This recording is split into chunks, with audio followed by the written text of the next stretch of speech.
Hello students, welcome on this channel. Today topic Samuelson theory of trade cycle. आज आप Samuelson की theory पढ़ांगे trade cycle ਜਾਂ business फ्लक्चुएशनस की होंगे है। बिजनेस फ्लक्चुएशन ਜਾਂ ट्रेड साइकिल बिजनेस के आने वाले फ्लक्चुएशनस ਨੂੰ कहा जाता है।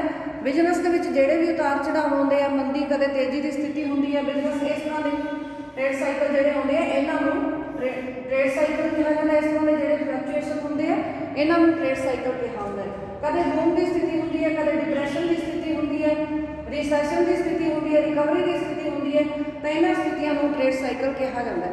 पर इन ट्रेड साइकिल है जोड़े इन्हों के बिहेवियर को स्पष्ट करना औखा होंगे क्योंकि कई अर्थशास्त्री कहते हैं कि ट्रेड साइकिल है जोड़े वो एक्सोजीनियस फैक्टर्स तो प्रभावित होंगे है, कुछ कहते हैं एंडोजीनियस फैक्टर्स तो प्रभावित होंगे है।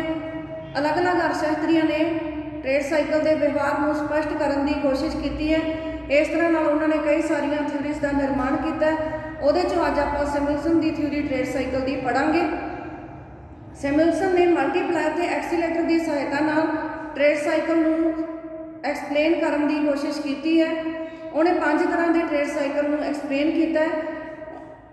सैमुअलसन ने अल्फा ते बीटा दीयां डिफरेंट वैल्यूज लैके 5 तरह के ट्रेड साइकिल्स को एक्सप्लेन किया है। उन्हें दसिया कि अल्फा ते बीटा दोनों मिलके फ्लक्चुएशनस पैदा करते हैं। जिन्ना बीटा की वैल्यू ज़्यादा होंगी है उन्ना ही जोड़े ट्रेड साइकिल है वो एक्सप्लोसिव होंगे है। जिन्नी अल्फा की वैल्यू ज़्यादा होंगी है उन्ना ही साइकिललैस पाथ होने की संभावना होंगी है। तो यह मॉडल है जो सैमुअलसन का उन्होंने आप इस तरह लिखेंगे Y T is equal to G T plus C T plus I T. Y T है टी टाइम की इनकम, जी टी है टी टाइम की गवर्नमेंट एक्सपेंडिचर, सी टी है टी टाइम का कंजम्पशन एक्सपेंडिचर, आई टी है T time का induced investment. तो इन्होंने सारे ने गवर्नमेंट एक्सपेंडिचर, टी टाइम का कंजम्पशन एक्सपेंडिचर तो टी टाइम की इंड्यूस्ड इन्वेस्टमेंट के जोड़ के नैशनल इनकम का पता किया जाता है। टी टाइम की नैशनल इनकम का पता किया जाता है। ये हैगी है पहली इक्वेशन। दूसरी अगों आप यदि वैल्यू पता करेंगे सी टी है टी टाइम का कंजम्पशन, ये डिपेंड करता अल्फा तो वाई टी माइनस वन दे। वाई टी माइनस वन है टी माइनस वन टाइम की इनकम है जी उस टी टाइम के कंजम्पशन को प्रभावित करती है। टी माइनस वन टाइम की इनकम तो अल्फा दोनों मिलकर अज के कंजम्पशन या टी टाइम के कंजम्पशन को प्रभावित करते हैं, निर्धारित करते हैं। पिछले टाइम की इनकम तो MPC की वैल्यू दोनों मिलकर टी अज की कंजम्पशन को निर्धारित करते हैं। ये होगी दूसरी इक्वेशन। तीसरी इक्वेशन हैगी है आई टी की value. I T induced investment T time से है beta C T minus one. तो यह होगी अगली इक्वेशन। इस दे नाल यह होगी तीसरी इक्वेशन। आई टी की वैल्यू पता लग रही है। हम आप जे सी टी की वैल्यू को इतने पुट कर दें, जे आप सैकेंड इक्वेशन को थर्ड इक्वेशन के पुट कर दें तो I T is equal to beta C T की थां पर यदि वैल्यू है alpha Y T minus one, फिर है माइनस सी टी की वैल्यू है अल्फा वाई टी, इतने टी माइनस वन है, ये भी टी माइनस वन का टी माइनस टू हो गया। ये होगी चौथी इक्वेशन। ये होगी अपनी चौथी इक्वेशन। हुण आपां पांचवीं इक्वेशन है जी G T government expenditure at T time, ये है 1 के बराबर। ये दिता होया 1 के बराबर है, 1 के बराबर है।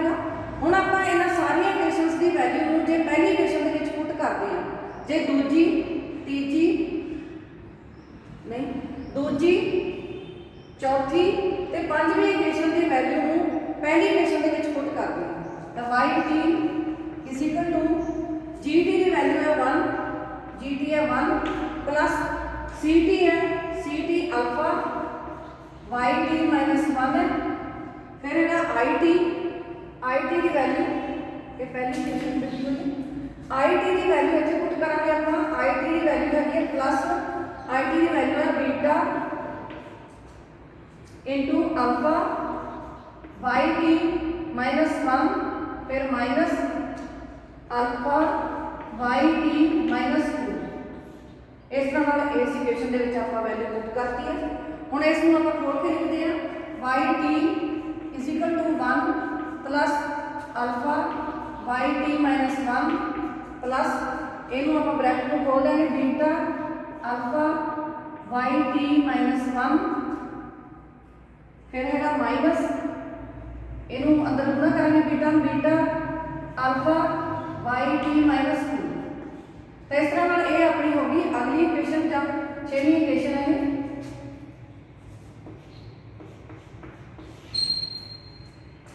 इनू भी आप ठीक करके लिखते हैं Y T is equal to one plus ये वाई टी माइनस वन है, ये भी वाई टी माइनस वन है। इन्होंने दोनों को आप अलग कर लेंगे, इन्होंने दोनों को आप अलग कर लेंगे।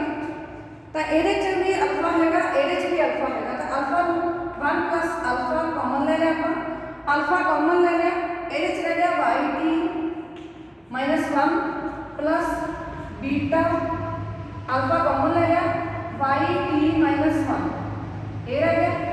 फिर है minus beta alpha Y T minus two, ये हो गया। हूँ ये जे आप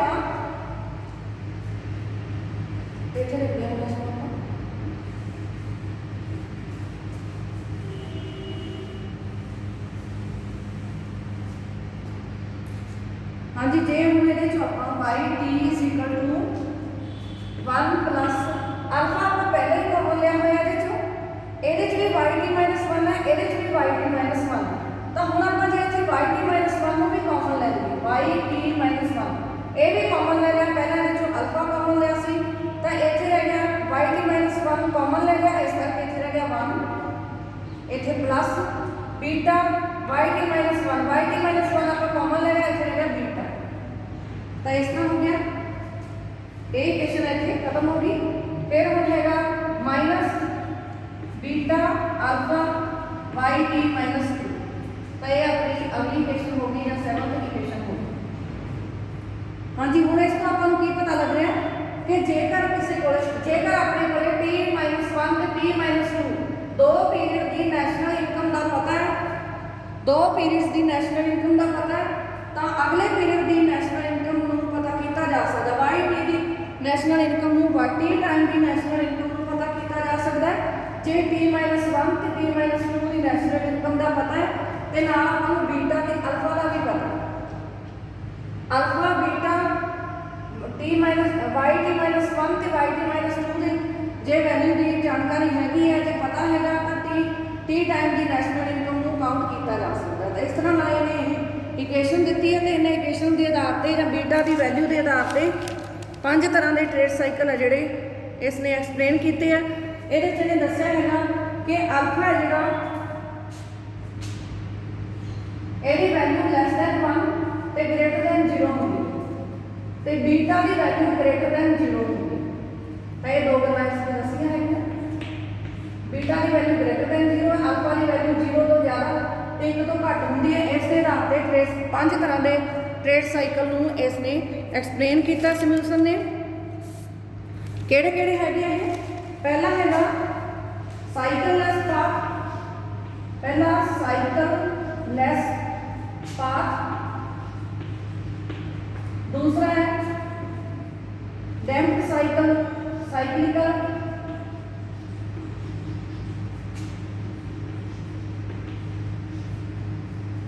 तीसरा है कांस्टेंट एम्पलीट्यूड,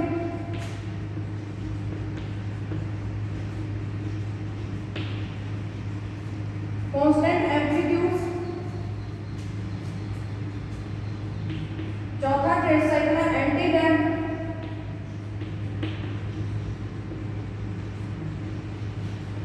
एंटी डैम्प, ते पांचवा है साइकललैस एक्सप्लोसिव।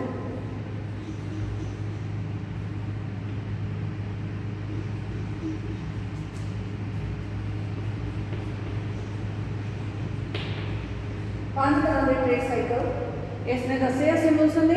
ਇਹਨਾਂ 5 ਤਰ੍ਹਾਂ ਦੇ ਟ੍ਰੇਡ ਸਾਈਕਲ ਦੇ ਵਿੱਚ ਬੀਟਾ ਦੀ ਵੈਲਿਊ ਅਲੱਗ-ਅਲੱਗ ਹੈ, ਅਲਫਾ ਦੀ ਵੈਲਿਊ ਇੱਕੋ ਹੀ ਹੈ। ਹੁਣ ਇਹਨਾਂ ਨੂੰ ਆਪਾਂ ਡਾਇਗਰਾਮ ਬਣਾ ਕੇ ਤੇ ਵੈਲਿਊਜ਼ ਦੇ ਨਾਲ ਐਕਸਪਲੇਨ ਕਰਦੇ ਹਾਂ ਬੀਟਾ ਦੀ ਵੈਲਿਊ ਦੇ ਨਾਲ।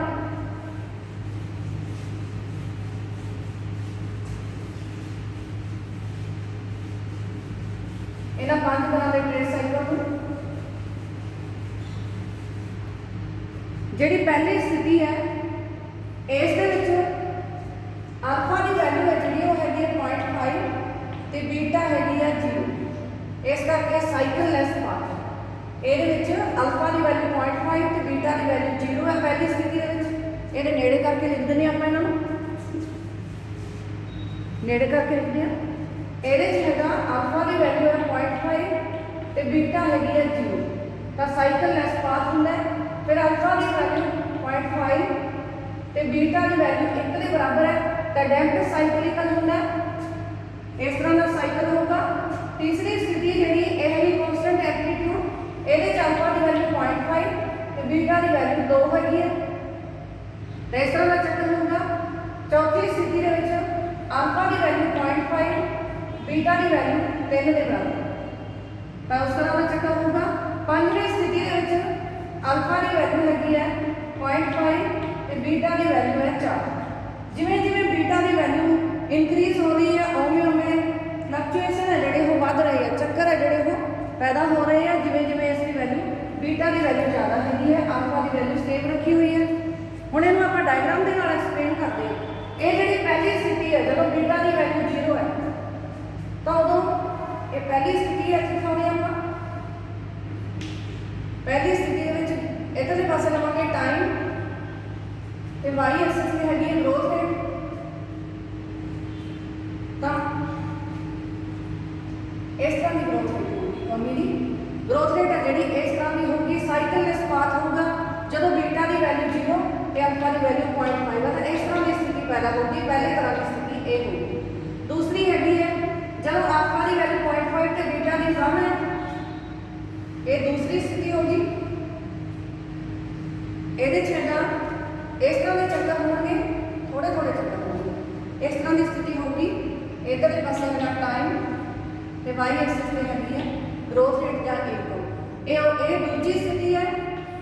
ਦੂਜੀ ਸਥਿਤੀ ਦੇ ਵਿੱਚ ਜਦੋਂ ਬੀਟਾ ਦੀ ਵੈਲਿਊ 1 ਦੇ ਬਰਾਬਰ ਹੈ, ਬੀਟਾ ਦੀ ਵੈਲਿਊ ਹੈ ਜਿਹੜੀ 1 ਦੇ ਬਰਾਬਰ ਹੈ। ਫਿਰ ਹੈਗੀ ਹੈ ਤੀਜੀ ਸਥਿਤੀ ਕਾਂਸਟੈਂਟ ਐਂਪਲੀਟਿਊਡਸ, ਜਦੋਂ ਬੀਟਾ ਦੀ ਵੈਲਿਊ 2 ਦੇ ਬਰਾਬਰ ਹੈ। ਜਦੋਂ ਬੀਟਾ ਦੀ ਵੈਲਿਊ 2 ਦੇ ਬਰਾਬਰ ਹੁੰਦੀ ਹੈ ਤਾਂ ਉਦੋਂ ਸਾਈਕਲ ਹੈ ਜਿਹੜੇ ਪਹਿਲਾਂ ਵੱਡੇ ਆ ਤੇ ਫਿਰ ਛੋਟੇ ਹੁੰਦੇ ਜਾਂਦੇ ਇਸ ਤਰ੍ਹਾਂ ਹੁੰਦਾ ਹੈ। ਇਹ ਹੈਗੀ ਹੈ ਤੀਜੀ ਸਥਿਤੀ। ਐਕਸ ਐਕਸਿਸ ਟਾਈਮ ਹੈ ਤੇ ਵਾਈ ਤੇ ਗਰੋਥ ਰੇਟ ਜਾਂ ਇਨਕਮ ਨੂੰ ਦਿਖਾਇਆ ਗਿਆ।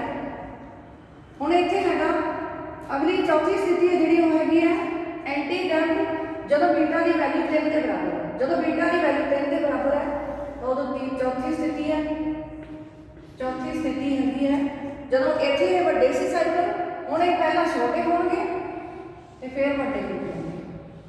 ਇਸ ਤਰ੍ਹਾਂ ਦੇ ਚੱਕਰ ਹੋਣਗੇ। ਇੱਧਰਲੇ ਪਾਸੇ ਆਪਾਂ ਲਵਾਂਗੇ ਟਾਈਮ ਤੇ ਇੱਧਰਲੇ ਪਾਸੇ ਹੈਗੀ ਹੈ growth rate. Time X axis ਤੇ ਇੱਧਰ ਹੈਗੀ ਹੈ ਗਰੋਥ ਰੇਟ। ਇਹ ਹੋਗੀ ਚੌਥੀ ਸਥਿਤੀ ਜਦੋਂ ਐਕਸੀਲੇਟਰ ਦੀ ਵੈਲਿਊ 3 ਦੇ ਬਰਾਬਰ ਹੈ। ਇਹ ਹੈਗਾ ਐਂਟੀ ਡੈਂਪ। ਪੰਜਵੀਂ ਸਥਿਤੀ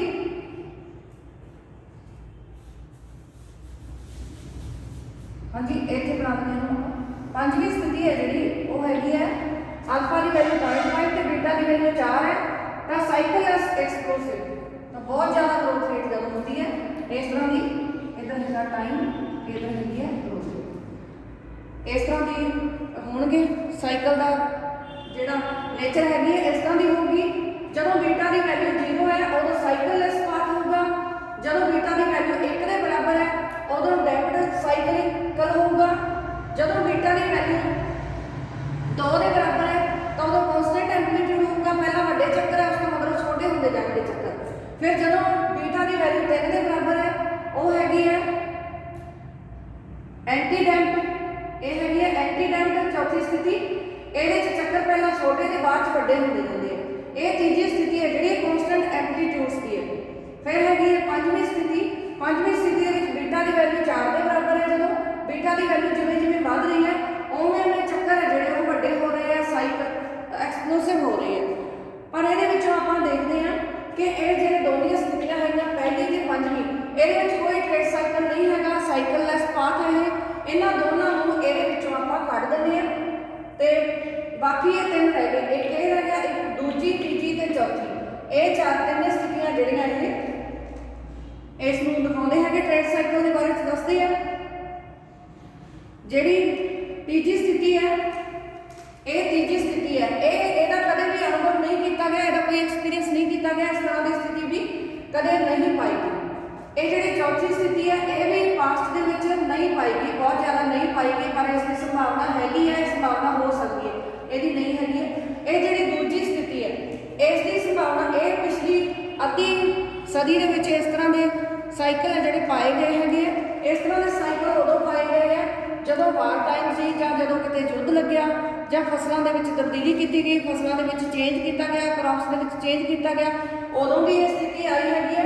ਤੇ ਜਾਂ ਕੋਈ ਰਿਸਰਚ ਕੀਤੀ ਗਈ ਹੈ ਤਾਂ ਉਦੋਂ ਵੀ ਇਸ ਤਰ੍ਹਾਂ ਦੀ ਸਥਿਤੀ ਪੈਦਾ ਹੋਈ ਹੈ। ਤਾਂ ਦੂਜੀ ਸਥਿਤੀ ਹੈ ਜਿਹੜੀ ਇਸੇ ਤਰ੍ਹਾਂ ਦੇ ਟ੍ਰੇਡ ਸਾਈਕਲ ਅਨੁਭਵ ਦੇ ਵਿੱਚ ਜ਼ਿਆਦਾ ਦੇਖੇ ਗਏ ਹੈਗੇ। ਵੈਸੇ ਤਿੰਨੋਂ ਸਥਿਤੀਆਂ ਦੂਜੀ, ਤੀਜੀ ਤੇ ਚੌਥੀ ਸਾਈਕਲਿਕਲ ਹੈਗੀਆਂ, ਪਰ ਇਹਨਾਂ ਦੇ ਵਿੱਚੋਂ ਤੀਜੀ ਸਥਿਤੀ ਨੂੰ ਕੋਈ ਐਕਸਪੀਰੀਅੰਸ ਨਹੀਂ ਕੀਤਾ ਗਿਆ। ਚੌਥੀ ਸਥਿਤੀ ਪਾਸਟ ਦੇ ਵਿੱਚ ਨਹੀਂ ਅਨੁਭਵ ਕੀਤੀ ਗਈ, ਉਹ ਪਤਾ ਨਹੀਂ ਹੋ ਸਕਦੀ ਹੈ ਇਸ ਦੀ ਸੰਭਾਵਨਾ, ਪਰ ਇਸ ਤਰ੍ਹਾਂ ਦੀ ਸਥਿਤੀ ਪਿਛਲੀ ਅੱਧੀ ਸ਼ਤਾਬਦੀ ਦੇ ਵਿੱਚ ਇਸ ਤਰ੍ਹਾਂ ਦੇ ਟ੍ਰੇਡ ਸਾਈਕਲ ਹੈ ਜਿਹੜੇ ਉਹ ਪੈਦਾ ਹੁੰਦੇ ਰਹੇ ਹੈ। ਇਹ ਸੀਗੇ ਵਾਰ ਟਾਈਮ ਦੇ ਨਾਲ ਹੋ ਸਕਦੇ ਹੈ, ਯੁੱਧ ਟਾਈਮ 'ਚ ਇਸ ਤਰ੍ਹਾਂ ਦੀ ਸਥਿਤੀਆਂ ਪੈਦਾ ਹੋਈਆਂ, ਜਦੋਂ ਫਸਲਾਂ ਦੇ ਵਿੱਚ ਤਬਦੀਲੀ ਕੀਤੀ ਗਈ ਉਦੋਂ ਇਸ ਤਰ੍ਹਾਂ ਦੀ ਸਥਿਤੀ ਪੈਦਾ ਹੋਈ, ਤੇ ਜਦੋਂ ਰਿਸਰਚ ਕੀਤੀ ਗਈ ਹੈ ਉਹਨਾਂ ਦੇ ਪ੍ਰਭਾਵ ਨਾਲ ਵੀ ਇਸ ਤਰ੍ਹਾਂ ਦੀਆਂ ਸਥਿਤੀਆਂ ਪੈਦਾ ਹੋਈਆਂ। ਤਾਂ ਸਿਮਿਲਸਨ ਦੇ ਟ੍ਰੇਡ ਸਾਈਕਲ ਤੋਂ ਆਪਾਂ ਨੂੰ ਇਹੀ ਪਤਾ ਲੱਗਿਆ ਕਿ ਬੀਟਾ ਦੀ ਵੈਲਿਊ ਜਿੰਨੀ ਜ਼ਿਆਦਾ ਹੁੰਦੀ ਹੈ ਉਨਾ ਹੀ ਜ਼ਿਆਦਾ ਟ੍ਰੇਡ ਸਾਈਕਲ ਹੈ ਜਿਹੜਾ ਉਹ ਐਕਸਪਲੋਸਿਵ ਹੁੰਦਾ ਹੈ। ਅਲਫਾ ਤੇ ਬੀਟਾ ਦੋਨੇ ਮਿਲ ਕੇ ਫਲਕਚੁਏਸ਼ਨਸ ਨੂੰ ਪੈਦਾ ਕਰਦੇ ਆ। ਅਲਫਾ ਤੇ ਬੀਟਾ ਦੋਨੇ ਮਿਲ ਕੇ, ਮਲਟੀਪਲਾਇਰ ਤੇ ਐਕਸੀਲੇਟਰ ਦੋਨੇ ਮਿਲ ਕੇ ਟ੍ਰੇਡ ਸਾਈਕਲ ਹੈ ਜਿਹੜੇ ਉਹਨਾਂ ਨੂੰ ਪੈਦਾ ਕਰਦੇ ਆ, ਉਹਨਾਂ ਦਾ ਨਿਰਮਾਣ ਕਰਦੇ ਆ। ਇਸ ਤਰ੍ਹਾਂ ਨਾਲ ਇਹ ਸੀਗੀ ਸਿਮਿਲਸਨ ਦੀ ਟ੍ਰੇਡ ਸਾਈਕਲ ਨਾਲ ਸੰਬੰਧਿਤ ਥਿਊਰੀ। ਠੀਕ ਹੈ ਸਟੂਡੈਂਟਸ, ਥੈਂਕ ਯੂ ਸਟੂਡੈਂਟਸ।